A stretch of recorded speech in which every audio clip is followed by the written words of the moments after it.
अब ऑर्गेनिजम्स में फिर क्लीवेज के एतबार से दो तरह के ऑर्गेनिजम्स हैं, प्रोटोस्टोम्स हैं और ड्यूटेरोस्टोम्स हैं। ठीक है, नाम की वजह और है, क्लीवेज डिवीजन नहीं है, स्पाइरल या रेडियल नहीं है।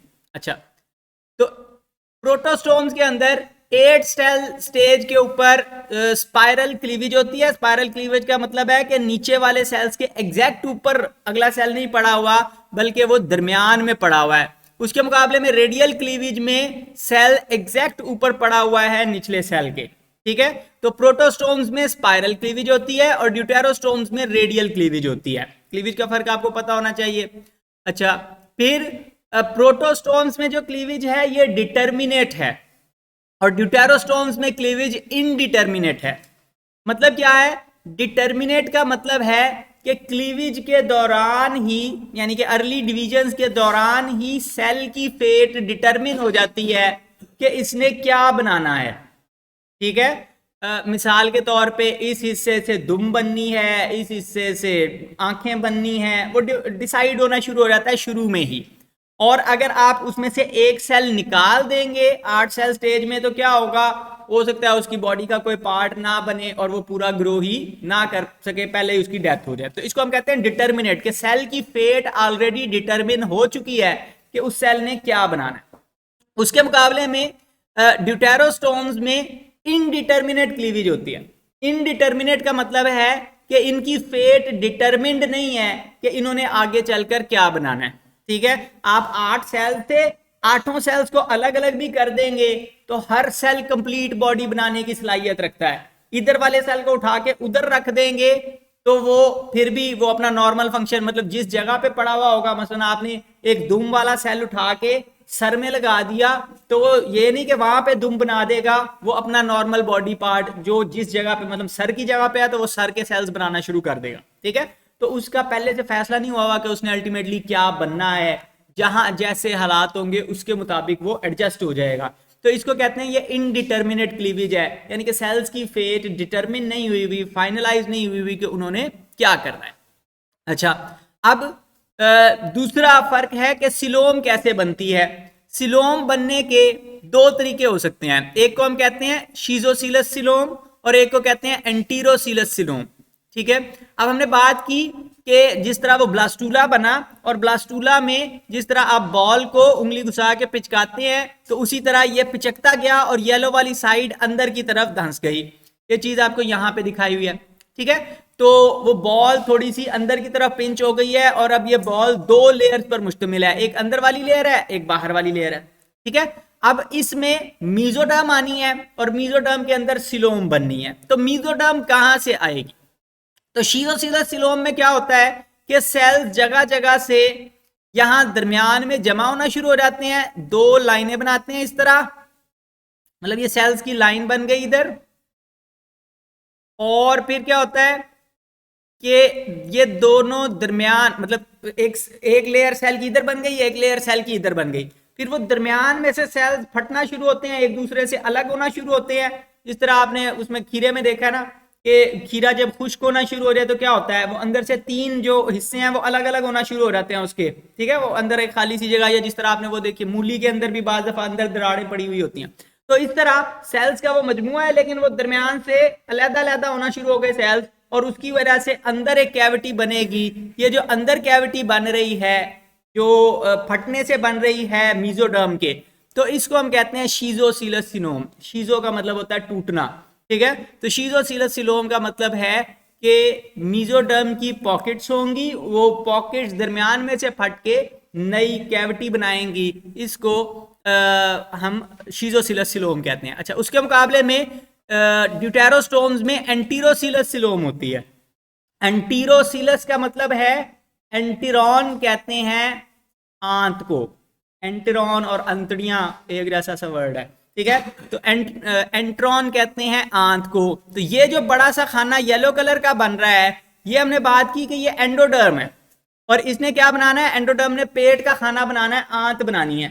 ठीक है, अब इसमें क्या होता है कि इसमें से एक बल्ज सा यहां से निकलेगा, एक बबल सा यहां से, जिस तरह आपने वो एंडोसाइटोसिस एक्सोसाइटोसिस होती देखी है कि मेम्ब्रेन से अलग होकर एक नया बुलबुला बन जाता है, तो यहाँ से एक बुलबुला अलहदा होगा और वो यहाँ पर एक गोल दायरा बना देगा, वो मीजोडर्म है। इसी तरह यहाँ से एक बुलबुला अलहदा होगा और वो एक यहाँ पर दायरा बना देगा, वो भी मीजोडर्म है। और उस मीजो बुलबुले के अंदर वाला जो इलाका है वो कन्वर्ट हो जाएगा सिलोम में, ठीक है।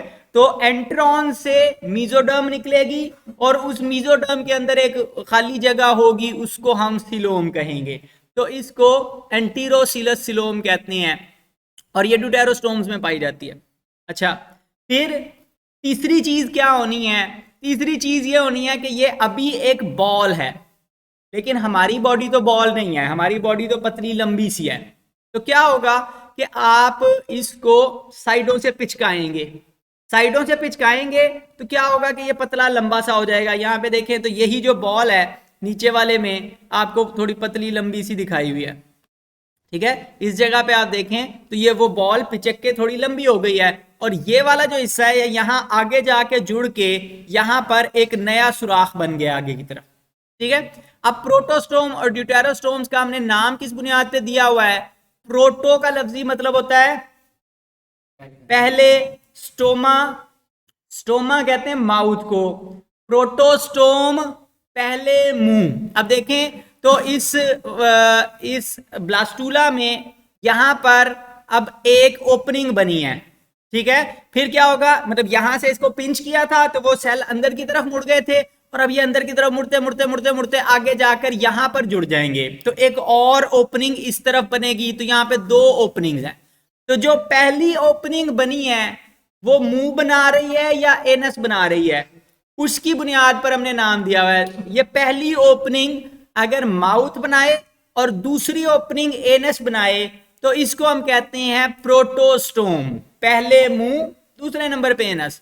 उसके मुकाबले में ड्यूटेरोस्टोम्स में क्या होता है? ड्यूटेरोस्टोम्स में ये जो पहली ओपनिंग है ये वाली ओपनिंग से माउथ नहीं बनता, बल्कि जब ये आगे जाकर जुड़ेगा इस तरफ एक सुराख बनेगा, यहां पर माउथ बनेगा, तो इनको हम कहते हैं ड्यूटेरोस्टोम्स। ड्यूटेरो का मतलब दूसरे नंबर पे मुंह वाले, ड्यूटेरो दूसरे को कहते हैं। तो ड्यूटेरोस्टोम्स जिनके अंदर दूसरे नंबर वाला सुराख माउथ बनाता है वो ड्यूटेरोस्टोम्स कहलाते हैं।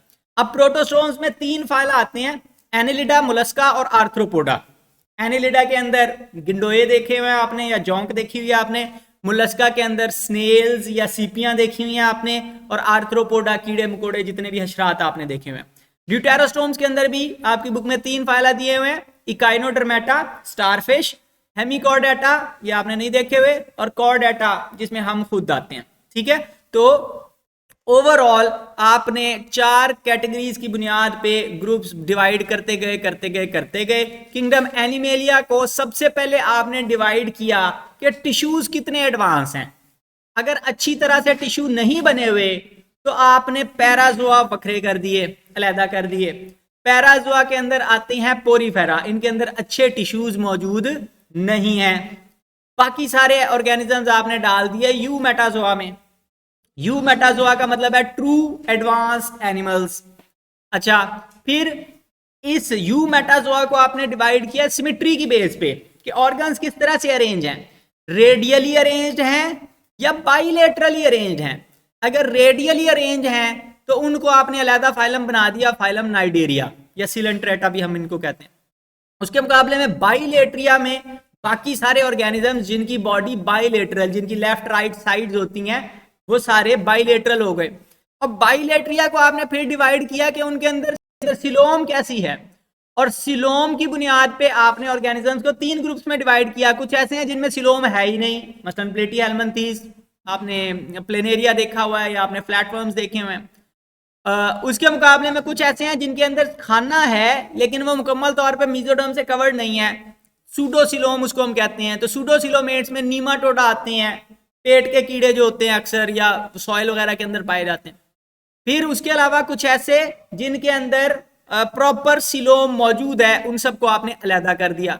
जिनके अंदर सिलोम मौजूद है उनको फिर आपने डिवाइड किया क्लीवेज डिवीजन्स की बुनियाद पे कि उनके अंदर क्लीवेज कौन सी वाली होती है, और फिर उनके अंदर माउथ बनता है पहले या एनस बनता है, उसकी बुनियाद पे। तो प्रोटोस्टोम आपने अलहदा कर दिए और ड्यूटेरोस्टोम आपने अलहदा कर दिए। प्रोटोस्टोम में आपकी बुक में तीन फाइला दिए हुए हैं, मोलस्का, एनिलिडा और आर्थ्रोपोडा, और ड्यूटेरोस्टोम्स में भी 3 फाइला दिए हुए हैं, इकाइनोडर्मेटा, हेमिकॉर्डेटा और कॉर्डेटा। तो 3 और 3 6 7 8 9 10 टोटल 10 फाइला आपकी बुक में बनाए हुए हैं जो आपने आगे चल के पढ़ने।